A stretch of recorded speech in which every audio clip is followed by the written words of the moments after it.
Hi there, Andrew here. I love to be entertained, but I have no patience, so I give every new show I watch only one episode to hook me. Welcome to Debut Review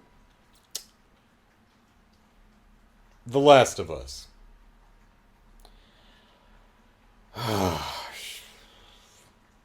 Episode 1 is an hour and 20 minutes. That's a full movie, man. I mean, it's a short movie, but that. You know, I was setting up the camera, setting up the sound, putting the lights on, and as I was signing into HBO Max, I was thinking, man, I imagine they're probably going to be, you know, each episode's probably going to be around the 50 some minutes. It's going to be one of those. I don't think it's going to be one of the half hour shows. It's going to be one of those ones that are pushing an hour. And as I was signing in HBO Maxes, I literally said out loud, I hope it's only around 50 minutes. No, it's an hour and 20 minutes. And this fills me with dread because The Last of Us, not many people seem to share this opinion, so this is just probably a me thing, but The Last of Us, the video game, has one of the worst openings of any video game ever. The first 3 hours of the game, for me anyway, and I seem to be pretty much alone on this, was immeasurably boring. I didn't like the game's opening. It wasn't until, spoilers, I guess, the game's like 10 years old, but I think her Tess, is that the woman's name? So, you have the opening where, his kid dies when the zombie apocalypse starts, and 15 years later, whatever, he and I think Tess are doing what they can to survive, and they get a job to curry Ellie to somewhere because she's immune, so they can make a cure. She dies fairly early in the game. After that, you reach a town where you eventually meet some other prepper kind of guy. Forget his name. Phil. That for me is where the game started not sucking. But everything up till then I just found really boring. It's very linear. There's very little to do. The combat is fine. Really, my biggest problem with The Last of Us is I just genuinely don't like any of the characters. Ellie's fine. I cut Ellie some slack because she's a kid and she's grown up around people just like this. So my expectations for her to be a decent human being, not very high. But Joel and Tess are both genuinely horrible people. So I don't care what happens to them because they both suck. Tess dies, I'm like, oh well. So, after a global pandemic destroys civilization, a hardened survivor takes charge of a 14-year-old girl who may be humanity's last hope. Yeah, that's The Last of Us. So, my point in describing my distaste for the opening hours of the game is I'm afraid that the opening episode, an hour and 20 minutes, is just going to be really dull and boring. On the other hand, it's a movie and a game are different things, so maybe it'll be great. I don't know. Maybe Pedro Pascal will make Joel an actual likable human being. I mean, because if you were to, I don't know, just pulling this out of the air, but slowly beat Joel to death with like a golf club or something, I wouldn't bat an eye. I'd understand why Ellie would be upset over that, but I wouldn't care.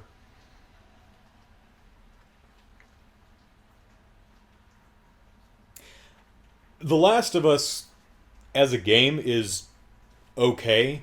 It's fine. Mechanically, it's competent. It's an attractive game. The combat's fine. Nothing wrong with it. It's just fine. The environmental exploration is fine. Most of the enjoyment I got out of The Last of Us was the environmental storytelling.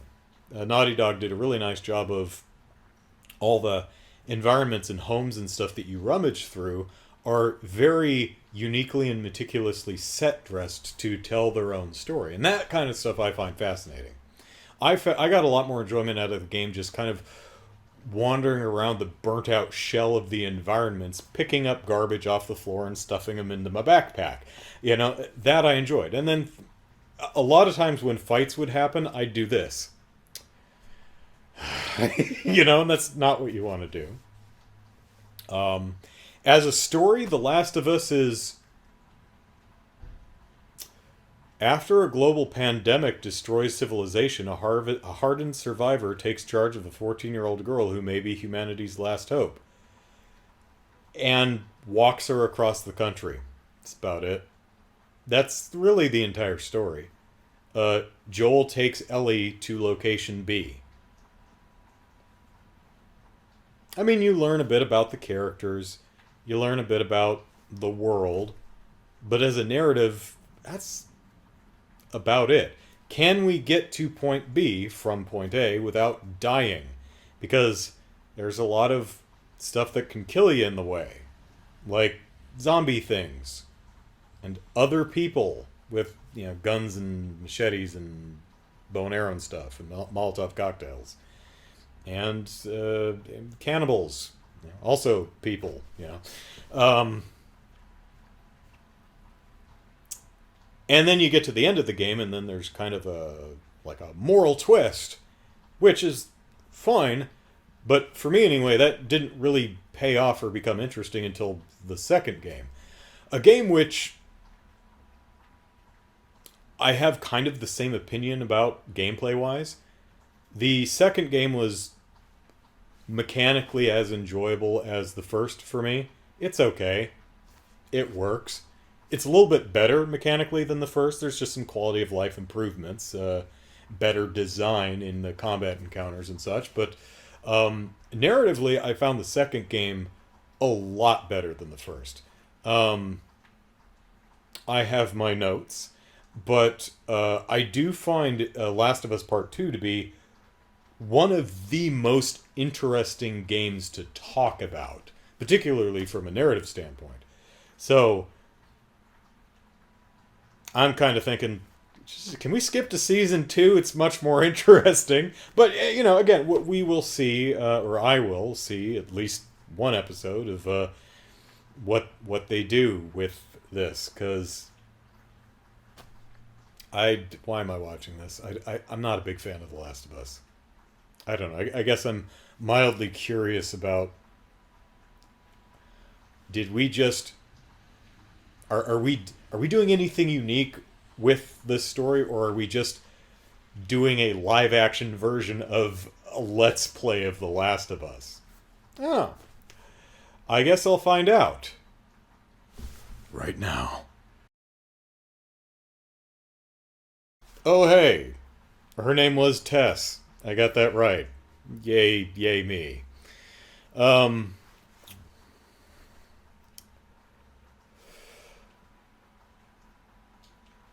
Let me clarify. I had said something along the lines of the story of The Last of Us is very simple. Joel needs to get Ellie from point A to point B alive and in one piece. That doesn't mean it's a bad story or ill-conceived or even poorly written. It's just simple. What I was intending to articulate was, as far as the first Last of Us game goes, there's narrative-wise, there's not a lot to talk about, especially compared to the second game. Now, as we're journeying from point A to point B, we hit roadblocks and have individual stories. You meet the father and his son in that one little town.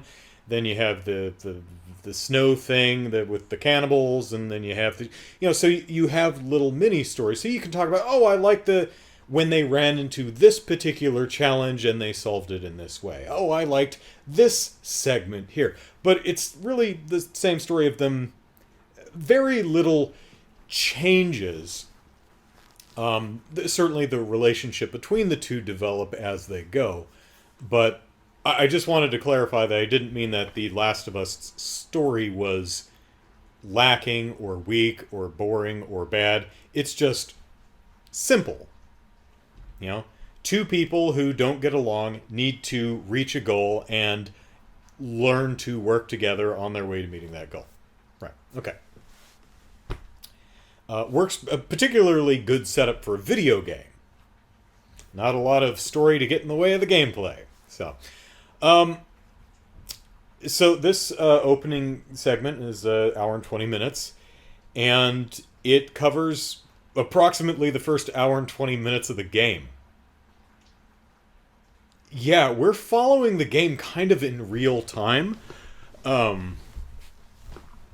However, it's interesting because the show is doing a genuinely excellent job of both streamlining the narrative while somehow simultaneously expanding the world and the characters within it. I think one of the things that for me didn't work about particularly the opening hours of the game is it's doing a lot of heavy lifting when it comes to world building and setting up the premise and the overarching plot of the game and setting up all of your characters. What that tended to do, as I talked about before the break, or before I watched this show, is it makes particularly the very beginning of the game extraordinarily linear. The beginning of this game is kind of, if you're not in a cutscene, you're not doing much more than pushing forward on the control stick. It really isn't until Tess passes away and you get to that first town where it really, takes the leash off and lets you explore.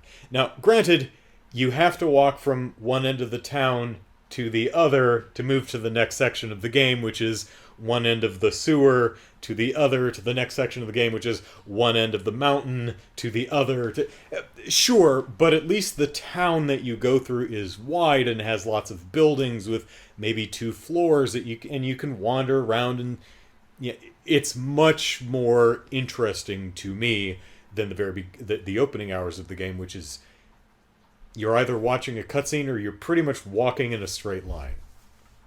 So the show does some really interesting things. We, of course, spend a bit more time in the prologue where we get to know Sarah. And we're also getting to know a little bit more about the Fireflies, particularly where Marlene is concerned, where Ellie comes into the picture, Tess, particularly. I love Tess, and I hope she doesn't die where she dies in the game. I hope they, for some reason, just keep her alive and she just gets to hang out, because I really like whoever this actor is. She's wonderful. And I also love that the Tess in this show is Joel's age. Instead of, I don't know how old she's supposed to be in the game, but she looks like she's young 30s at the oldest. I really love that, she is, a mature woman like Joel is a mature man, well into his 50s at this point. That's great. That's wonderful to see. Also, just hell of a screen presence on whoever this actor is. Really liking her. The same shame she's going to bite the dust probably in the next episode. We also get to see a little bit with some of the guards that Joel interacts with and is smuggling drugs and stuff to. We get a sequence there, so we actually get to know these characters. Who he actually, the guard that he has a I get you, you scratch my back, I scratch yours kind of relationship with him.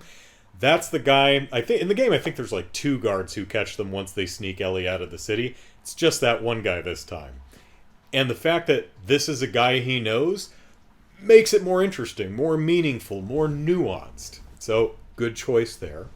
They're also doing a really interesting juxtaposition between Sarah, his daughter, who died 20 years ago, Sarah as a person, and Ellie as a person, who, gracious, she is a foul-mouthed little shit.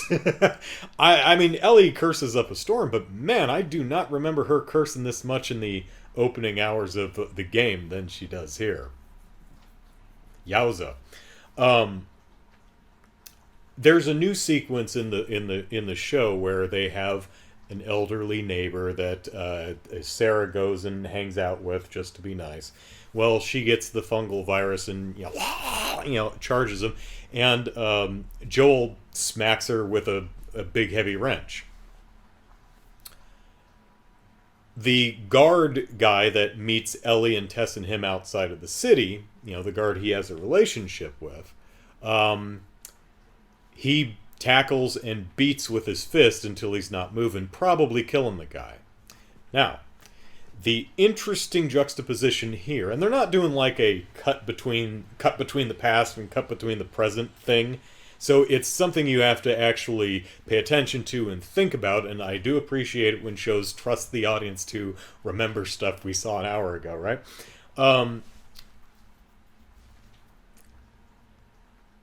Look at the difference in the way that Sarah reacted to her father using lethal violence to protect her, and how Ellie reacts to Joel using lethal violence to protect her. That is a very interesting difference.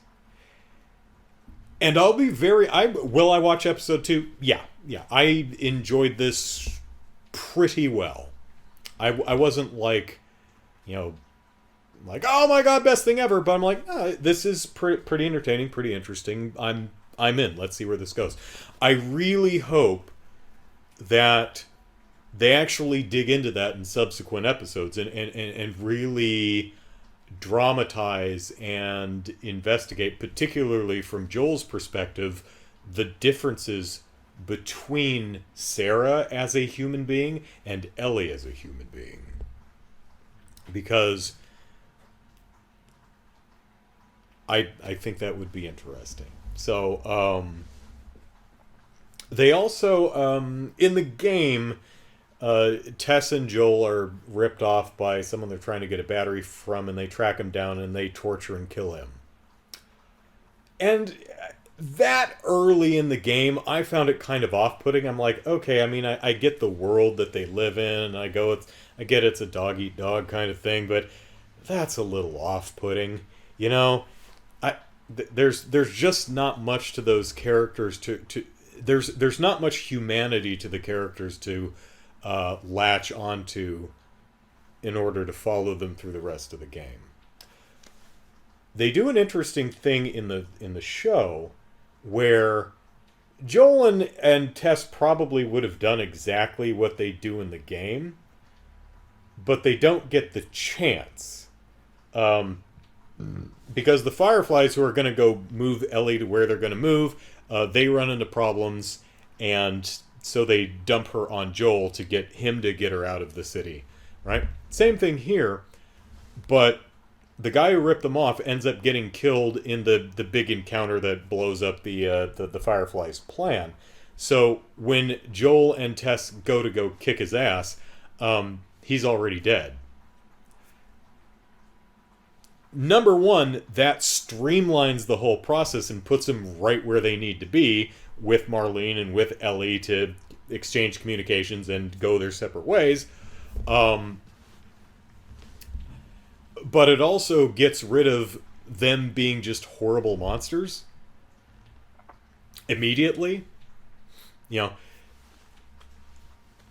It's clear that Joel is doing a job for food tickets. He's dumping bodies in a burn pit, bodies that have already are dead, and one of them's a small child, and his partner who's working with is like, I can't, and he just picks up the small child and throws it in the pit. That says a lot about Joel. That's not he's lacking any compassion, any empathy, any humanity. It's just he can, this doesn't faze him anymore. really the first oh dude you get is at the very end of the episode, at which point we've already spent an hour and 20 minutes with the guy, right? So I don't know how I'll end up feeling about Joel as we get further into the show. Story wise, you can have you can do what I'm not dictating what you can and can't do in a story, but it's difficult to tell a story about someone who has no humanity, right? Because how does the audience get on board with that character in the first place? It's much easier, I feel, to tell a story about a person, broken though they may be, is not completely untethered from their humanity at the start of the story. So you get the audience on board with the character, and they may slowly lose their tether to humanity as the narrative progresses. And because you're on board with the character initially, as a viewer, you're invested, and you're like, no, don't turn to the dark side, Joel. Maybe it's not, maybe we can still save him, and you can do whatever. Maybe he's lost forever. Maybe he finds it. Maybe he turns towards the light. Maybe he realizes the error of his ways, but at that point it's too late. Similar to the end of Last of Us 2, which, by the way, excellent ending. Narratively speaking, that game just goes on too damn long. The last act of the game is like 5 hours, and it's like, oh my god, it just keeps going. But I love the fact that in Last of Us 2, how do I want to say this? I try not to spoil it. Our protagonist of The Last of Us 2 gets exactly the ending that they deserve. And that's all I'll say. And I was very happy to see that character close out their story in that specific way, because that's exactly what should have happened. I was very happy with that. Let's see.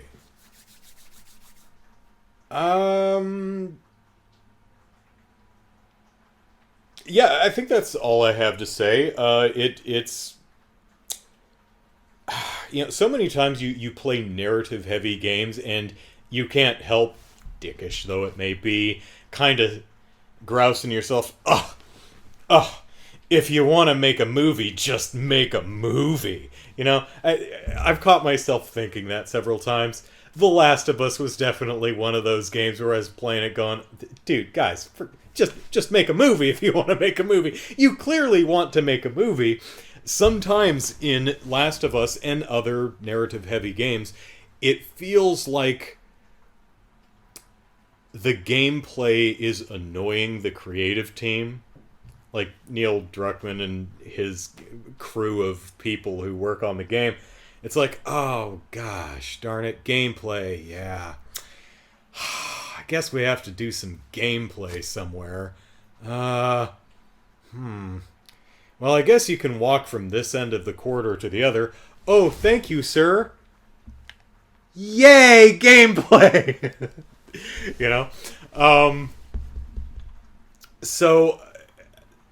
So far, I feel The Last of Us is working better as a passively viewed narrative. Now, to be fair, a lot of the changes and streamlining and stuff that the streamlining and the expansions that they've done for the show would not have worked in the game.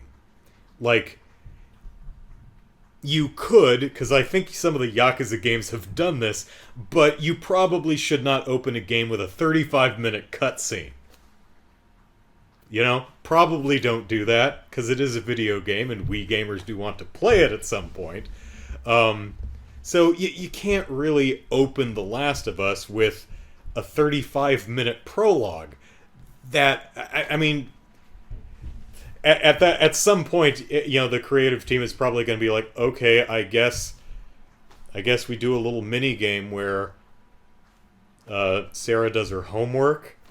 I guess we can model the entire school and let you press forward on the control stick as she walks to her classroom. you know, that would suck. So obviously that can't be in the game, but it works great for a live action, passively viewed narrative experience like a television show.